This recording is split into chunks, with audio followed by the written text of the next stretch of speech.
Hi everybody, it's Michael. Welcome back for another Tech Tip Tuesday. Today we're going to go back to email and I'm going to show you two new tips when it comes to sending email and a way to always make sure your email looks the way you want. Sometimes that can get messed up and I'm going to show you how you can avoid that. So let's get to it. Okay guys, here's our first tip of the day for email, and it has to do with a pesky little bug in Paragon that ever so often occurs, and that's when I go here and I click in the message box to type my message to my client. All of a sudden I notice that the font size and the cursor is really small. If you look here, if I type, "This is the list," that is not the right font size. It's super small. It's not the one I picked.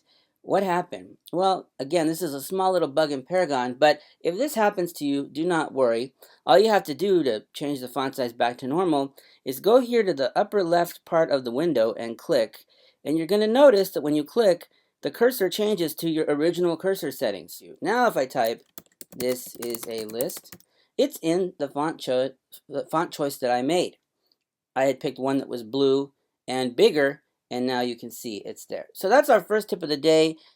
Second tip of the day has to do with what happens when you keep typing in the same client's email and email over again when you're sending them messages through Paragon and you just want to save them to your address book.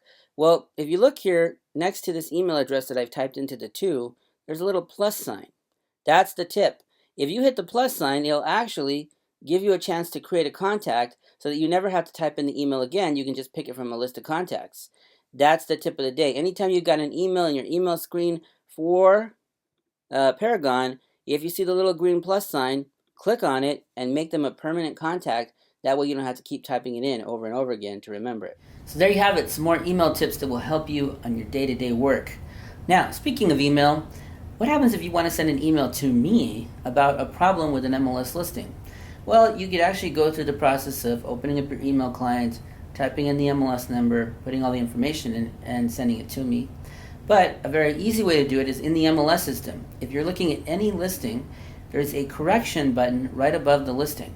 If you click the correction button, it'll open up a little window. All you have to do is type in what's wrong with the listing, and it'll automatically email me, and that way I can follow up. So if you do see a listing that's got some issues or needs some help, just click the correction button and send me a message. Thanks for watching, and hope you enjoyed this Tech Tip Tuesday.